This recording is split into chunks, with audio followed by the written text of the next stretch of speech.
ads in front of our shop. I once even adopted a hedgehog named Eugene. But all our work wasn't enough, and people still came forward with animals.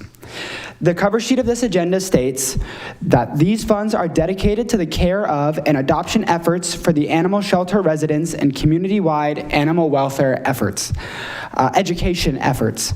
I hope that these funds will go to help inform people that there is a place that's more well-equipped to handle these animals than your local pet shelter, than your local pet store.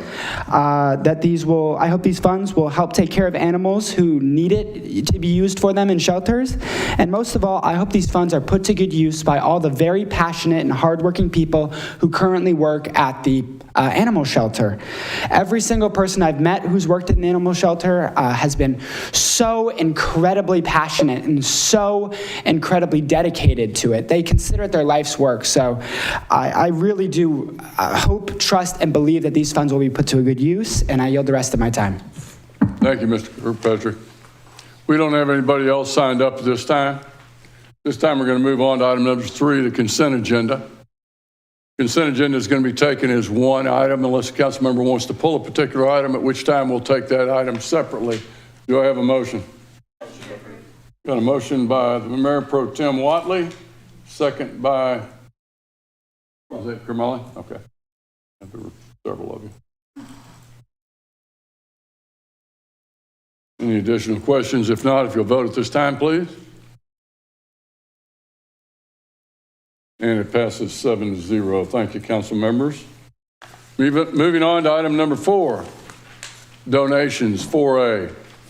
Consideration of an action on acceptance of monetary donations in the amount of $5,438.12 for the City of Sugar Land Animal Shelter to support the care and adoption efforts for the animal shelter residents and community-wide animal welfare education initiatives. And we have with us Rob Valenzuela, our Assistant City Manager. Yes, Rob, sir. I think you're probably going to introduce somebody. I am. I'm going to introduce Rafe Rodriguez. Rafe Rodriguez has been with the Sugar Land Police Department for 9 years, 9.5 years rather. He's been in law enforcement for a total of 17.5 years. He holds a position of sergeant with the patrol division. Rafe has been doing a ton of work with our animal shelters over the past couple of months. He's been serving as our interim shelter manager. He'll be transitioning back to the police department here shortly. But tonight he has an agenda item up for the donations at the animal shelter. So with that, I'll turn it over to Rafe. Rafe, I bet that's been pretty interesting. Yes, it has. That's a good way of putting it. I appreciate it. Good afternoon to y'all. Good afternoon.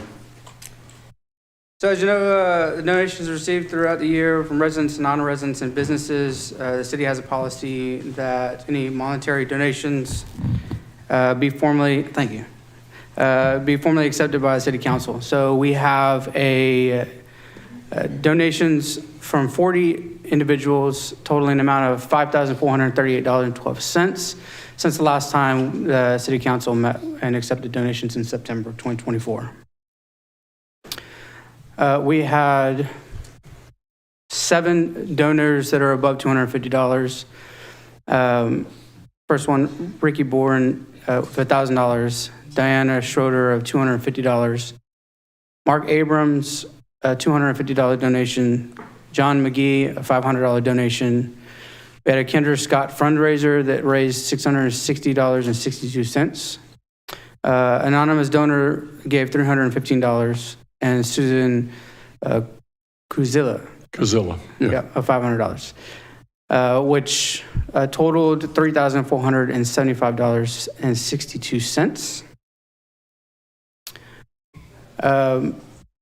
The total amount, like I said, is $5,438.12, and Animal Service recommends that the city accept the donations in that amount for the donation fund.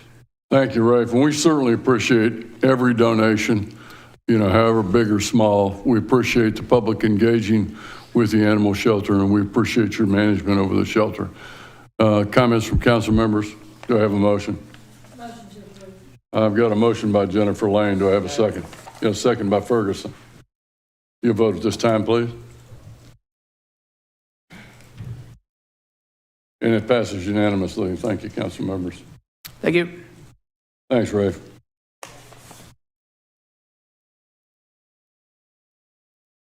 Item number 5, appointments. 5A, consideration of an action on the appointment of one member and one alternate member to the Houston-Galveston Area Council, General Assembly and Board of Directors for a one-year term for calendar year 2025. For the member, Councilmember Stuart Jacobson. For the alternate, Councilmember Suzanne Watley. I'll make the motion. Do I have a second? Got a second by Lane. Any discussion? Vote at this time, please.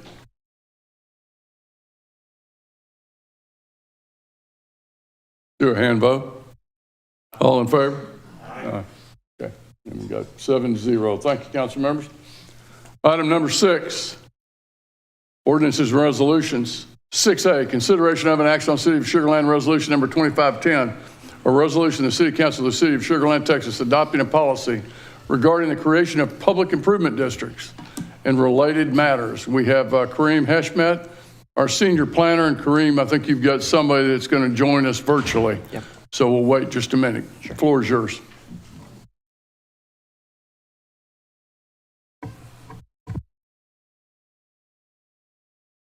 Good evening, City Council. I'm joined virtually by my colleague, Andrea Barnes from P3 Works. Thank you, Andrea, for helping us put this together.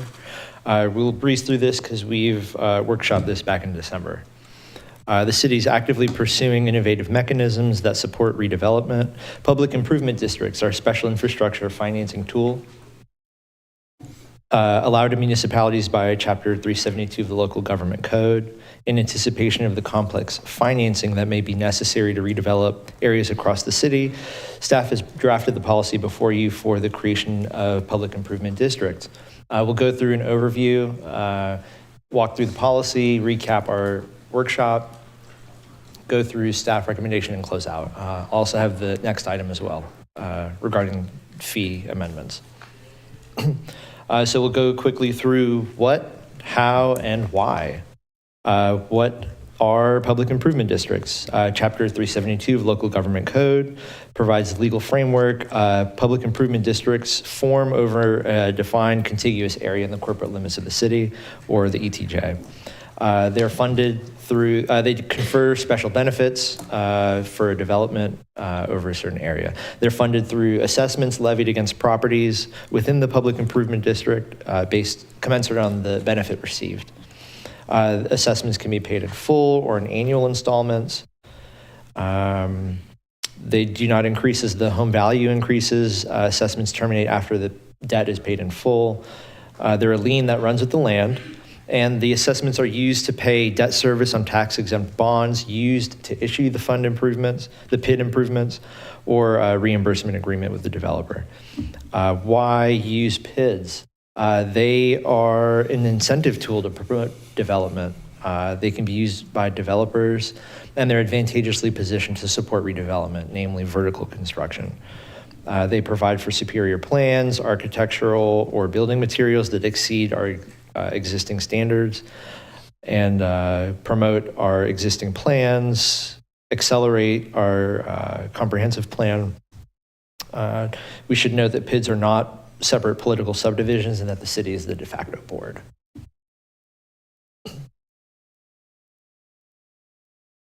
Trying to advance the slide. Thank you. We'll quickly run through the policy for you. We go through purpose, definitions, PID creation procedures.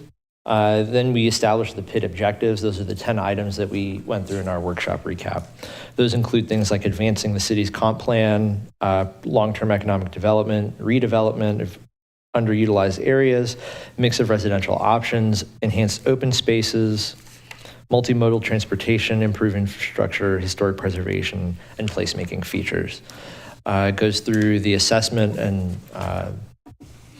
what the maximum assessment, initial assessment is, and then provisions for PID administration, property disclosures, provisions in case of dissolution, and then some petition requirements in Exhibit A and bonded requirements in Exhibit B. During our workshop, we focused specifically on those PID objectives. There's some discussion on how to set the cumulative assessment. We appreciate that. And then we talked a little bit about bond terms. As a result, we revised for readability, and the proposed application fee is $20,000, which is a separate agenda item. Staff recommends approval of Resolution 2510 about adopting City Council Policy 5025 for the creation of public improvement districts. At this time, that concludes our presentation, and if you have any questions for myself or Andrea, please let us know. Thank you, Kareem. Questions, council members? I'll take a motion. Got a motion by Lane, second by Karmali. If you vote at this time, please. Hand vote. And it passes 7-0. Thank you, council members. Item number 6B, first consideration. Consideration of an action on City of Sugar Land ordinance number 2364, an ordinance of the City Council of the City of Sugar Land, Texas, adopting a revised fee schedule by amending Chapter 2, Article 5, Division 4, fees for various city services, Chapter 5, Article 9, fire protection services in the city's extraterritorial jurisdiction of the Code of Ordinances, and other matters related thereto. Kareem, you're up again. Thank you. So we'll go through, this is a regular amendment to our fee ordinance, staff recommendation, closing out with questions. We are adding 2 fees and amending 1. The first, we're adding our redevelopment concept plan review fee. We didn't have this the first go around, and this is based on the general land plan review fees.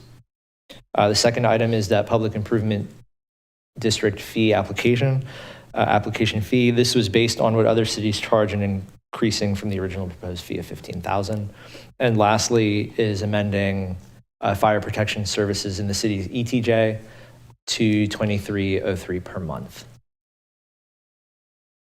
That is all on that. Staff recommends approval on first reading of Ordinance 2364, adopting a revised fee schedule by amending Chapter 2, Article 5, Division 4, Chapter 5, Article 9. That is all. Thank you. Okay. Stuart. Kareem, what's a fire service connection? 2303 per fire service connection. Mayor, if I may. So that is a fee that, it's an out-of-service fee that we charge to Plantation, Riverstone, and Greatwood Lakes. And that's been in the ordinance for years and years and years. And starting in 2020, we did not update it.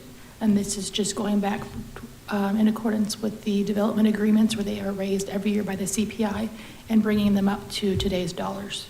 Okay, but the connection is what? A fire service? I mean, I know what a connection for water is. What is? It's built on the same. So each Oh, water okay. connection is considered Per connection. a resident, Okay, yes. got it. Per All resident. right, thank you. Thank you, Kareem. Nishad? Kareem, this $20,000 fee, we've spoken about this before? Yes, sir. And is this the one that we were way too low and then you had a couple of different Yeah. scenarios and you decided, let's come up with one number? Yes, sir. And 20,000 is the number that we came up with? Yes, sir. Excellent. Motion to approve. Got a motion by Karmali. Do I have a second? Second. Got a second by Jacobson. Vote at this time, please.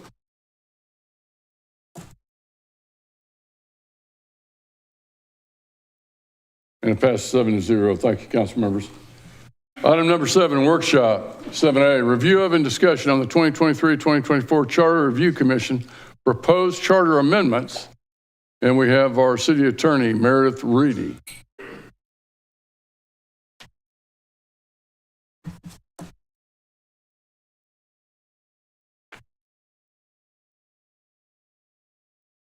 Good evening, Mayor and Council.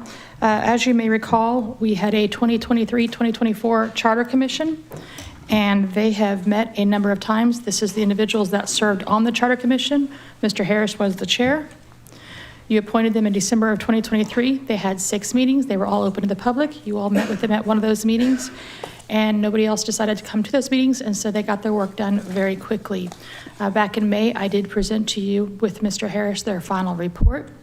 They had 5 recommendations. First one was to Article 1. They wanted to reduce the maximum length of franchise from 50 to 25 years, and they wanted to delete taxi cab and bus from a list of the services that are listed in transportation. So tonight, what I'm going to do is go through these different recommendations from them and get your input as to whether or not you would like these to be on your May 2025 ballot. I will tell you which ones are for ballot and which one is administrative. And it'd be helpful as we go if you tell me yes or no. So the general provisions, Article 103E, general powers, would you like to put on the ballot that you're reducing the franchise from 50 years to 25 years? Do we even grant any franchises anymore, Meredith? The only franchise that we have is the solid waste franchise, and that is negotiated by contract and by ordinance, so that's not applicable to that one. Okay, so from my perspective, I don't see any reason to change it. We actually don't use it. Okay, and then as far as administrative, we can do that in-house without going on the ballot, and we will just take care of just taking out tax cab and bus and leaving it as transportation.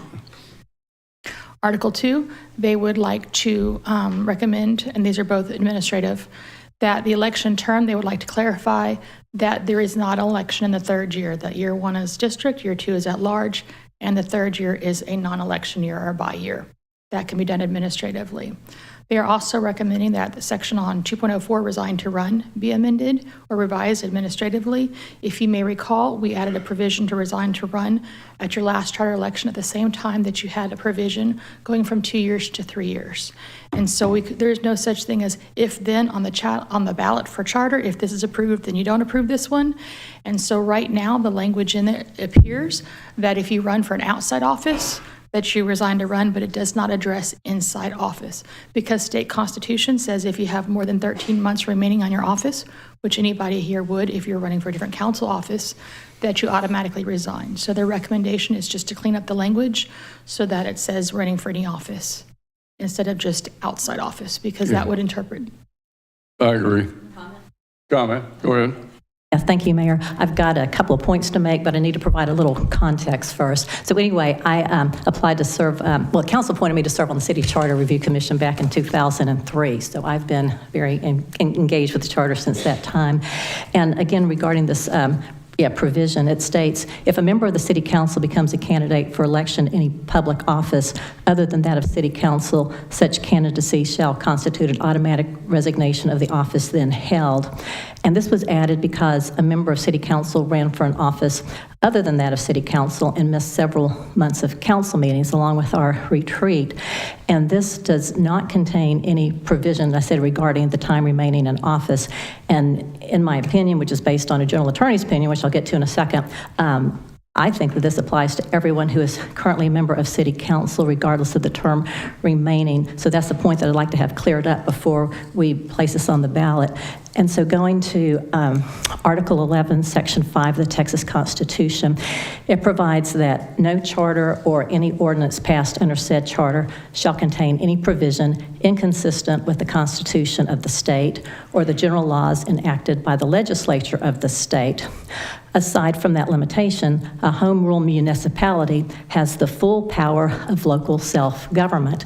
And it goes on to say, this is my point that I was getting to, that says the Constitution does not govern removal of home rule city officers. And we are a home rule city, is that correct? We are a home rule city, but you need to reference a different section that does have relation to resign to run. It says here that under local government code, it says that the local government code grants a home rule municipality general authority to create offices, determine the method for selecting officers, and prescribe the qualifications, duties, and tenure of office for officers. And the local government code goes on to say, aside from this provision, the legislature has remained silent on the issues of removal from or forfeiture of office in home rule cities.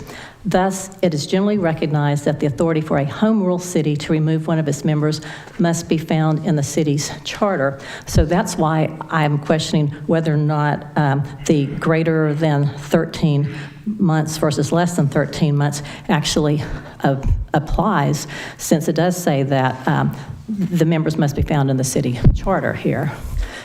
Yes, ma'am. There is a state constitution, so the provisions you have read to apply to all terms of 2 years or less. There is a state constitutional provision that says offices of 3 years or more would require 13 months remaining would be an automatic resignation.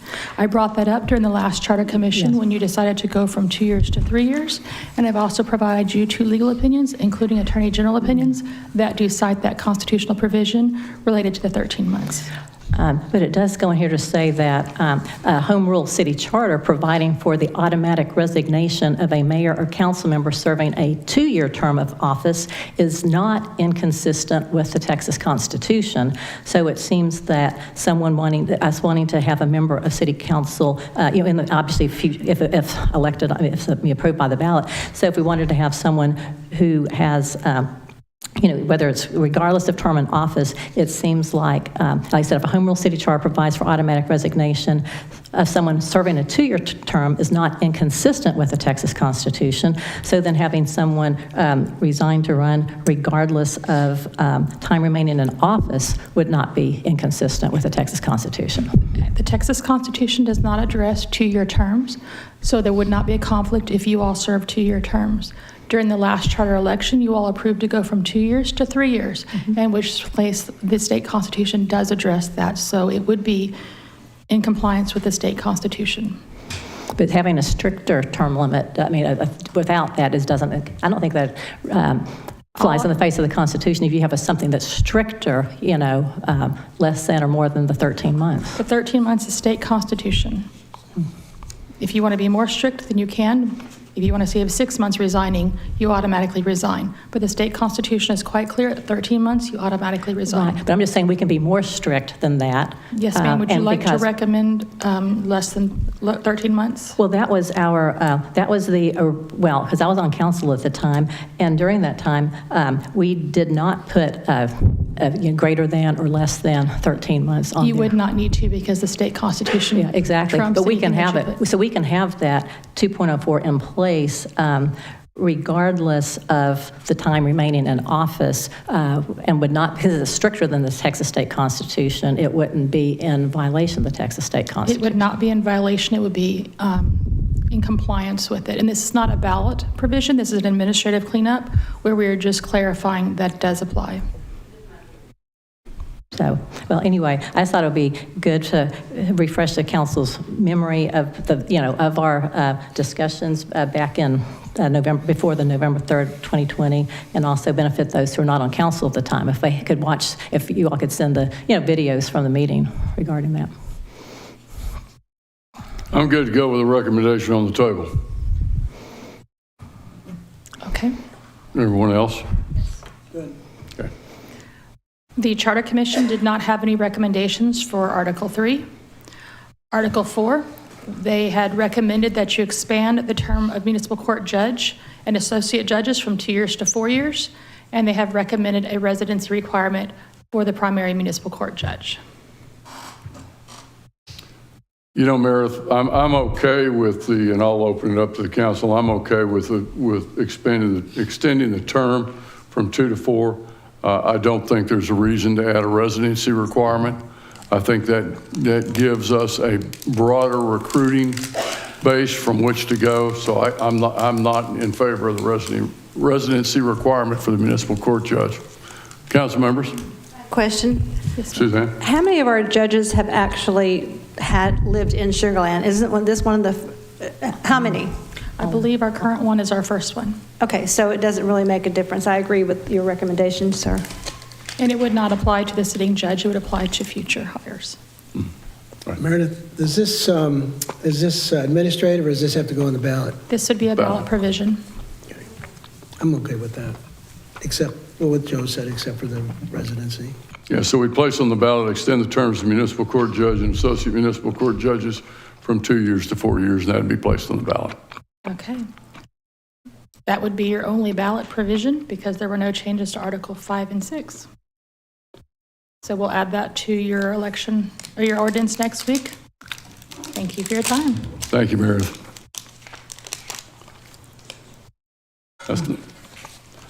Item number 8, City Council City Manager reports. 8A, City Council Member reports. Suzanne. Again, you did that. Okay. So this last couple of weeks, a lot is going on with economic forecast. Evidently, everybody's doing one now. So I'm going to talk about the one that I went to, the State of the Economy Fort Bend Chamber did with Patrick Jankowski. It was really interesting. They gave us the slides. Look that up. Some really interesting things going on in Fort Bend County. The forecast, I think at the end he said, we're resilient. So that's good news. And then today, we went to the Greater Houston Builders Association Economic Forecast Luncheon and found out that we're going to have some new home builds, at least in Houston, and maybe it'll trickle down this way. So those are my two things for last week. Thank you, Suzanne. How about Jennifer? I built a beautiful snowman with my son. William. Well, Mayor, you're not going to think this is coming from me, but apparently I'm getting more upper class lately because I attended a art museum. I know you're probably thinking, no way you went to an art museum, but right here in Town Square, we had a closing reception at our art museum, which I got to tell you, it was absolutely cool. The artists were present, the supporters were present, and it certainly classes up our community and me. So, great night. Good job, William. Stuart. Thank you, Mayor. As I do every year, I sponsored and attended the Houston Area Alliance of Black School Educators Teacher Awards and Recognition Ceremony. And what that is that's an organization that recognizes outstanding educators in our communities, and Fort Bend ISD and Lamar Consolidated ISD were very well represented. Carol. Yes, I attended the Better Together Chamber Luncheon with Mayor Whitmire, and also attended a salute to the Runway fundraiser honoring our veterans. And I attended the India Culture Center's 76th Republic Day of India celebration. Thank you, Carol. Rashad. Some of them have already been said, Mayor, but I'll add on the ones that have not been said. This past Sunday, I see our Fort Bend Independent School District, Rick Garcia is in the house. He and I attended the 76th Republic Day flag hoisting ceremony with the Council General, and Colonel Vipin Kumar did an excellent job there. In the pouring rain, we were there, but it was a fun event.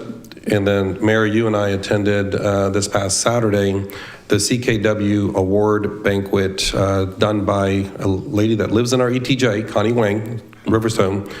But one of our own Sugarland one of our own Sugarland residents, Zenat Mehta, won an award there, and congratulations to Zenat. And last night, William, myself, and Carol, we attended the New Territory HOA meeting with several staff members as well. That's it. Wonderful. The only thing I'm going to cover is I attended the U.S. Conference of Mayors. I wanted to give a shout out to Spencer Gutierrez. Spencer he was the one that scheduled some time, got to visit with Congresswoman Lizzie Fletcher, Congressman Troy Nehls, and both our senators, both Cruz and Cornyn. Some of the topics included transportation, infrastructure for the region, most of it focused on the region as a whole. It was interesting, the U.S. Conference of Mayors, for those that know much about it, it's primarily a Democratic organization, and they were beside themselves with the new administration coming in, figuring out how they're going to work with them. So that was pretty amusing from my point of view. Item number B, City Manager Report. Mike. Thank you, Mayor. I am starting up my one-on-one meetings with our candidates for our open positions. So we'll have 5 open positions, and I always enjoy getting to meet them and see what their goals are for the community. And then I want to thank our employees that did a phenomenal job with the winter storm.